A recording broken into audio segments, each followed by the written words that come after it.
دھمکی سے زیادہ سے کیا ہوگا؟ کیا ہوگا؟ مار دیں گے، جان چلی جائے گی تو کیا فرق پڑتا ہے؟ مرنا تو ایک دن ہے۔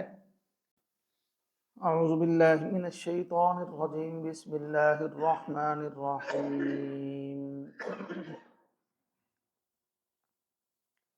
کلا ان الانسان لیطغی ان رآہ استغنی ان الی ربک الرجعی ارأیت الذی ینہی عبدا اذا صلی ارأیت ان کان علی الہدی او امر بالتقوی ارأیت ان کذب وتولی الم یعلم بان اللہ یری۔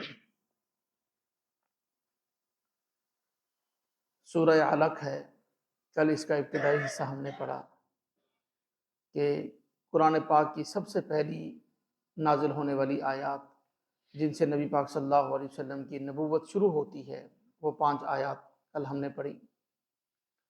آج کے سبق میں آگے جا کر تو ایک مخصوص واقعہ ہے، ان آیات کا ایک شان نزول ہے۔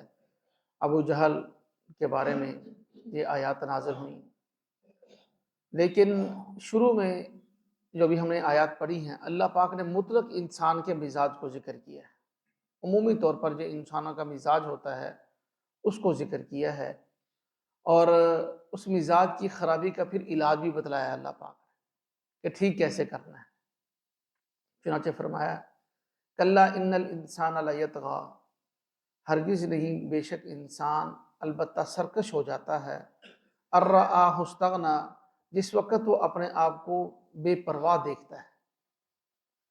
عموماً انسان کا مزاج یہ ہے، جب تو اسے ضرورت ہو پھر تو بڑی زبان بھی میٹھی ہے، خوش آمد بھی بڑی ہے، پھر تو سب کچھ ہے، اور جو ہی تھوڑی سی محتاجگی اس کی ختم ہو جائے، بے پرواہی ہو جائے اس کو، تو وہ سرکشی اور بغاوت پر اتر آتا ہے۔ اس کی ضروریات پوری ہونے لگ جائیں، سب اس کو مہیا ہو جائے، میسر ہو جائے، تو پھر جو ہے وہ سرکشی پر اتر آتا ہے۔ عموماً انسان کا مزاج یہ ہے، جب کسی چیز کی ضرورت ہے، لمبی لمبی دعائیں ہیں، رونا ہے، گر گرانا ہے، لمبے لمبے سجدے ہیں، جو ہی ضرورت پوری ہوئی پھر بھول ہی جاتا ہے مسجد کا دروازہ کدھر ہے، اس کو پتہ ہی نہیں ہوتا۔ 4 پیسے پھر اس کے ساتھ، اور اس سے آگے بڑھ کر اور اللہ اس کو دے دے، اس کے ساتھ نوکر چاکر خادم گاڑیاں، تھوڑا سا پیسہ عہدہ مل جائے تو پھر اور بھی زیادہ۔ عام انسانوں کے اندر اللہ پاک نے مطلقاً کلا ان الانسان، مطلق انسان کو بیان کیا، عام انسانوں کا یہ مزاج ہے۔ اور جب کوئی تھوڑا سا عہدہ آ جائے یا کچھ ہو جائے، ارباب اقتدار، ارباب حکومت جو ہوتے ہیں نا، ان کا بھی یہی مزاج ہوتا ہے۔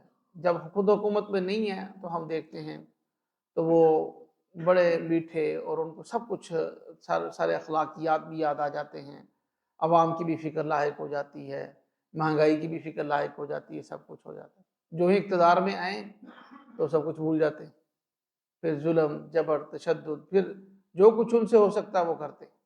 جس چیز کی وہ پہلے مخالفت کر رہے ہوتے ہیں وہی سارے کام پھر خود کر رہے ہوتے ہیں۔ تو یہ انسان کا مزاج اللہ پاک نے قرآن پاک میں بیان کیا کہ ان رآہ استغنی لیطغی، وہ سرکش ہو جاتا ہے جبکہ وہ اپنے آپ کو بے پرواہ اور غیر محتاج دیکھتا ہے۔ اب اس کا علاج کیا ہے؟ انسان سرکشی سے بچے، اس کا علاج کیا ہے؟ اگلی آیت میں فرمایا ان الی ربک الرجعی، بے شک اپنے رب کی طرف اس کو لوٹ کر جانا ہے۔ جب انسان یہ خیال کرے گا نا کہ میں نے اپنے رب کی طرف لوٹ کر جانا ہے، تو کبھی انسان ایسی حرکت نہیں کرے گا کہ جس سے جو ہے وہ سرکشی اور بغاوت پیدا ہو۔ انسان کی بنیاد ہی اللہ پاک نے بنائی ہے، اور پھر لوٹ کر بھی اللہ پاک کے پاس ہی جانا ہے اسے۔ تو اس لیے سارا اس کا جو ہے وہ خمار اتر جائے گا، سارا تکبر نکل جائے گا، سارا غرور نکل جائے گا، جب دماغ میں یہ بات آ جائے کہ بھئی میں فانی ہوں، میں نے ختم ہونا ہے، کسی بھی وقت یہ سب کچھ چھن سکتا ہے، آخری سانس کا تو کوئی پتہ بھی نہیں، ایک منٹ لگے گا، منٹ سے بھی کم، جو اندر کا سانس اندر رہ جائے گا، باہر کا باہر رہ جائے گا، پھر ٹانگیں بھی کو اور آ کر سیدھی کریں گے، ہاتھ بھی کو اور سیدھے کرے گا، کپڑے بھی کو پھر کاٹ کر اتارے جائیں گے، اور جو ہے پھر انسان کی یعنی کہ اوقات اور اصلیت اور اخیر تو اس کی یہ ہے، جب اس بات کو سوچے گا تو کبھی بھی اللہ کی بغاوت نہیں کرے گا، کبھی دنیا میں فساد نہیں مچائے گا، اس کے بندوں کو تنگ نہیں کرے گا۔ آگے وہ مخصوص واقعہ شروع ہو رہا ہے، ارأیت الذی ینہی عبدا اذا صلی، کیونکہ کل بھی ہم نے یہ بات پڑھی تھی کہ شروع کی 5 آیات سورہ علق کی جب نازل ہو گئی نا، تو پھر بیچ میں زمانہ فترت آیا، بہت عرصے کے بعد، بعض حضرات نے تو 10-11 سال لکھا ہے، اس کے بعد جا کر یہ اگلی آیات نازل ہوئی۔ بیچ میں سورۃ مدثر اور باقی قرآن نازل ہوتا رہا، بعد میں یہ آیات نازل ہوئی۔ جب کوئی آیات نازل ہوتی تو جبرائیل علیہ السلام آ کر بتاتے تھے یہ آیات فلاں صورت کی ہیں، ان کو ان کے ساتھ لگایا جائے۔ نبی پاک صلی اللہ علیہ وسلم ویسے ہی آگے اپنے شاگردوں، اپنے صاحب، اپنے ساتھیوں کو، اپنے کاتبین وحی کو بھی یہ بات بتاتے تھے کہ یہ آیات فلاں صورت کی ہیں، ان کے اندر اس کو فٹ کر دیا جائے، وہاں لگا دیا جائے۔ تو اللہ کی طرف سے پورے قرآن کا یہ بندوبست ہوتا رہا۔ تو اب واقعہ یوں ہوا کہ نبی پاک صلی اللہ علیہ وسلم کے اوپر نماز کا حکم نازل ہوا، آپ نے نماز پڑھنا شروع کر دی۔ تو اس نماز سے ابو جہل کو تکلیف ہوئی۔ ابو جہل نے نبی پاک صلی اللہ علیہ وسلم کو یہ وارننگ دی، دھمکی دی کہ آئندہ اگر میں نے آپ کو یہاں پر دیکھا بیت اللہ میں نماز پڑھتے ہوئے تو میں آپ کا سر کچل دوں گا، پاؤں رکھ کر آپ کی گردن کے اوپر آپ کا سر کچل دوں گا، معاذ اللہ، نعوذ باللہ۔ یہ ابو جہل ملعون کے یہ الفاظ تھے نبی پاک صلی اللہ علیہ وسلم۔ اس نے ستایا بھی، تنگ بھی بہت کیا۔ ایک مرتبہ آپ صلی اللہ علیہ وسلم نماز پڑھ رہے تھے تو اس نے اجڑی منگوا کر جو ہے نوجوانوں سے جو آپ صلی اللہ علیہ وسلم کے سر مبارک پر رکھ دی، تو شور مچایا، تالیاں بجائیں، ہنسے۔ تو آپ کی بیٹی گھر سے آئی اور انہوں نے آ کر جو اتارا اوپر سے حضرت زینب۔ تو اس طرح ستاتے تو بہت تھے۔ یہ خاص واقعہ ہے کہ اس نے یہ کہا کہ اگر میں نے اب دیکھا نا دوبارہ دھمکی دی نماز پڑھتے ہوئے تو میں آپ کا سر کچل دوں گا، پاؤں رکھ کر۔ ابو جہل نے یہ بات کی تو اللہ پاک جل شانہ نے اسی کو بیان کیا، ارأیت الذی ینہا، کیا آپ کو معلوم نہیں ہے کہ جو شخص روکتا ہے عبدن، ہمارے ایک بندے کو، اذا صلی، جب وہ نماز پڑھتا ہے۔ روکنے والا ابو جہل ہے، اس کا تذکرہ ہو رہا۔ ارأیت ان کان علی الہدی، یہ ابو جہل کا تذکرہ ہو گیا پہلے کہ وہ روکتا ہے ہمارے بندے کو جب وہ نماز پڑھتا ہے۔ ارأیت ان کان علی الہدی، کیا آپ دیکھتے ہیں کہ وہ ہمارا جو بندہ ہے وہ ہے بھی ہدایت پر، نبی پاک صلی اللہ علیہ وسلم ہدایت پر تھے، حق پر تھے۔ او امر بالتقوی، وہ حکم بھی تقوی کا کرتے تھے، پرہیزگاری کا حکم کرتے تھے، اور بات کا تو حکم نہیں کرتے تھے نبی پاک صلی اللہ علیہ وسلم۔ اور ارأیت ان کذب وتولی، جو آپ صلی اللہ علیہ وسلم کو دھمکیاں دے رہا ہے، جو روک رہا ہے نماز پڑھنے سے، کیا آپ نے دیکھا اس کو کہ وہ جھٹلاتا بھی ہے اور اللہ سے جو ہے منہ بھی پھیر لیتا ہے، جھٹلاتا بھی ہے، ایمان بھی نہیں لاتا اور منہ بھی پھیر لیتا ہے۔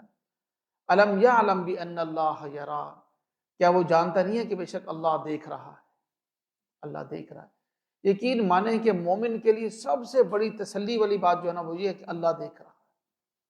کوئی ظلم کرے، کوئی تنگ کرے، کوئی کچھ کرے، کوئی پریشانی آئے، مصیبت آئے، بیماری آئے، چوٹ لگی ہے، کچھ ہوا، تو بس انسان کو جو دل میں ٹھنڈک پہنچاتی ہے، دل میں نور پہنچاتی ہے، خوشی پہنچاتی ہے نا ایک بات، وہ یہی ہوتی ہے کہ میرا اللہ دیکھ رہا ہے، وہ مجھے اس حال میں رکھ کر راضی ہے تو میں خوش ہوں، میرا رب ہے، جیسے وہ چاہے ٹھیک ہے۔ یہ ہے رضا، جو اللہ پاک اپنے خاص بندوں کو مقام رضا عطا فرماتے ہیں نا، راضی ہو جانا، اللہ کی تقسیم پہ راضی ہو جانا، بہت بڑی اونچی پرواز ہے یہ۔ تب آپ اللہ پاک جل شانہ نے دونوں کا تذکرہ کیا، ابو جہل ایسے کر رہا ہے اور ہمارا ایک بندہ نماز پڑھ رہا ہے، دونوں کا تذکرہ کر کے فرمایا الم یعلم، وہ یہ نہیں جانتا کہ ان اللہ یری، اللہ دیکھ رہا ہے، اللہ انتقام لے لے گا۔ کلا لئن لم ینتہ لنصفحا بالناصیہ، ہرگز نہیں، اگر وہ باز نہ آیا تو ہم اس کی پیشانی سے پکڑ کر گھسیٹیں گے۔ پھر ابو جہل کے بارے میں فرمایا، یہ جو پیشانی کے اوپر کے بال ہیں نا، جب لڑائی کے دوران کسی کے ہاتھ میں آ جائیں تو یہاں پر دماغ کے ایسے پٹھے ہوتے ہیں، سائنس نے اس کو پروف کیا ہے، تو جس وہ انسان جو ہے نا وہ پھر زور نہیں لگا سکتا، وہ اس کے قابو میں ہوتا جس نے اس کو پکڑا ہوا ہوتا ہے۔ پیچھے کے ادھر ادھر کے بال آ جائیں تو اس سے اتنا مسئلہ نہیں ہوتا، پیشانی کے جو بالکل اوپر کے بال ہیں، قرآن میں اللہ نے بیان کیا ہے، وہ اگر پکڑ لیے جائیں تو انسان قابو میں آ جاتا، وہ کچھ کر نہیں سکتا، ہاتھ پاؤں تو مارتا ہے لیکن اتنا وہ زور نہیں لگا سکتا، چھڑوا نہیں سکتا۔ اللہ نے خاص طور پر فرمایا کلا، ہرگز نہیں، لئن لم ینتہی، اگر وہ ابو جہل باز نہ آیا، لنصفعا بالناصیہ، ہم اس کی پیشانی کے بالوں سے پکڑ کر اسے گھسیٹیں گے۔ ناصیۃ کاذبۃ خاطیہ، ایسی پیشانی ہے ابو جہل کی جو جھوٹی ہے، گناہ گار ہے۔ فلیدع نادیہ، پس اس کو چاہیے کہ پھر وہ چاہے اپنی مجلس والوں کو ہی بلا لے، مجلس کا، اس کی پنچایت کا، اس کو گھمنڈ تھا نا کہ سب لوگ میری بات مانتے ہیں، مجھے اللہ نے بڑی عزت دے رکھی ہے، یہ ہے وہ ہے، میری بات کو سنا جاتا ہے، اس کا کسی کسی کو گھمنڈ ہوتا ہے، اس کو گھمنڈ تھا، چاہے وہ اپنی مجلس والوں کو بھی بلا لے، اللہ پاک فرما رہے سندع الزبانیہ، اللہ اکبر، ہم بھی جہنم کے پیادوں کو بلائیں گے، پیادہ کہتے ہیں پیدل چلنے والوں، ہم بھی جہنم کے وہ جو دروغے ہیں، فرشتے ہیں پیدل، ہم بھی ان کو بلائیں گے، ابو جہل بھی بلا لے، ہم بھی اس کو بلائیں گے۔ ایک حدیث ہے ابو داؤد شریف کے اندر، یہاں پر نبی پاک صلی اللہ علیہ وسلم نے فرمایا، حضرت ابو ہریرہ رضی اللہ تعالیٰ عنہ راوی ہیں، کہ اگر ابو جہل ایسا کرتا، ابو جہل نے ایسا نہیں کیا، نبی پاک صلی اللہ علیہ وسلم کو نماز پڑھنے کے دوران پاؤں رکھ کر اس نے نہیں کچلا، نہ کوئی ایسا کیا، اس نے آپ صلی اللہ علیہ وسلم کی گستاخی نہیں کی، تو اگر وہ ایسا کرتا، آپ نے فرمایا، تو فرمایا کہ ساری دنیا دیکھتی کہ فرشتے اتر کر آتے، کیونکہ اللہ فرما رہے سندع الزبانیہ، ہم بھی جہنم کے فرشتوں کو، یعنی سامنے بالکل لائیو سب لوگ جہنم کے فرشتوں کو دیکھ لیتے اگر وہ ایسی حرکت کرتا، لیکن وہ باز آ گیا۔ تو اب آگے آخری آیت اللہ پاک جل شانہ فرمایا کلا، ہرگز نہیں، ان سب باتوں کو چھوڑیے، ان دھمکیوں کو چھوڑیے۔ ہمیشہ جو باطل ہوتا ہے نا، اس کے دو ہی طریقے ہوتے ہیں اہل حق کو دبانے کے، ایک لالچ اور ایک دھمکی۔ لالچ اور دھمکی شروع سے ہی، ازل سے یہ سلسلہ چلتا آ رہا ہے اور اب تک ہے اور قیامت تک ایسا ہی رہے گا۔ لالچ اور دھمکی، پہلے وہ لالچ سے کوشش کرتے ہیں کچھ دے کر خاموش کروایا جائے، اپنے مطلب کی بات نکلوائی جائے یا کچھ کیا جائے، جب دیکھا جائے کہ یہ لالچ سے کم، پھر اسے دھمکی دیں گے۔ دھمکی سے زیادہ سے کیا ہوگا، کیا ہوگا، مار دیں گے، جان چلی جائے گی تو کیا فرق پڑتا ہے، مرنا تو ایک دن ہے۔ تو یہ دھمکی جو ہے نا اس نے ابو جہل نے دی، لیکن اس پر عمل نہیں کیا۔ اللہ پاک جل شانہ فرمایا کلا، ہرگز نہیں، لا تطعہ، ان کی باتوں میں نہ آیا کرو، ابو جہل کی اور ان لوگوں کی باتوں میں بات آئیے، بس جد وقت قریب، آپ سجدہ کرتے رہیے، نماز پڑھتے رہیے اور اپنے رب کا قرب حاصل کرتے رہیے۔ حدیث پاک ہے، ابو ہریرہ رضی اللہ تعالیٰ عنہ راوی ہیں، مسلم شریف میں نبی پاک صلی اللہ علیہ وسلم نے ارشاد فرمایا کہ بندہ سجدے میں اپنے رب کے سب سے زیادہ قریب ہوتا ہے، فاکثروا الدعاء، سجدے میں دعا کی کثرت کیا کرو، آپ کا فرمان۔ اور ایک حدیث پاک کے اندر آپ صلی اللہ علیہ وسلم نے فرمایا کہ مسلم شریف کی حدیث ہے کہ سجدے میں دعا سب سے زیادہ قبولیت کے قریب ہوتی ہے، قبول ہوتی ہے۔ تو اب یہ مسئلہ ہے کہ جتنی احادیث میں آپ صلی اللہ علیہ وسلم سے سجدے میں دعا مانگنا منقول ہے، ساری کی ساری وہ احادیث ہیں جن میں نوافل کے اندر منقول ہے، فرائض کے اندر منقول نہیں ہے۔ فرائض کے اندر آپ صلی اللہ علیہ وسلم نے کسی فرض نماز کے سجدے میں دعا نہیں مانگی اتنی لمبی۔ فرائض میں آپ صلی اللہ علیہ وسلم سے جو ثابت ہے نا، وہ اختصار ثابت ہے، کیونکہ وہ اجتماعی معاملہ ہے۔ اجتماعی معاملات میں آپ نے ہمیشہ اختصار فرمایا ہے تاکہ جو ہے وہ کچھ لوگ کسی پریشانی نہ ہو۔ انفرادی طور پر آپ صلی اللہ علیہ وسلم نے ساری رات بھی نماز پڑھی ہے، اپنی انفرادی عبادت جتنی مرضی کر لیں، اجتماعیت میں آپ نے اختصار فرمایا ہے۔ تو اس لیے نوافل کے اندر دعا مانگی جا سکتی ہے، جتنی مرضی لمبی دعا مانگے اللہ پاک سے۔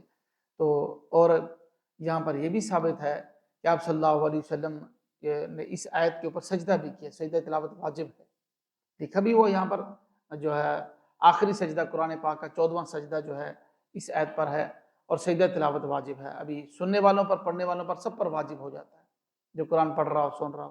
ابھی ہم دعا کے بعد سجدہ تلاوت بھی کر لیں گے اور اس کے ساتھ ساتھ اللہ سے دعا بھی کریں، اللہ ہم سب کو عمل کرنے کی توفیق نصیب کرے۔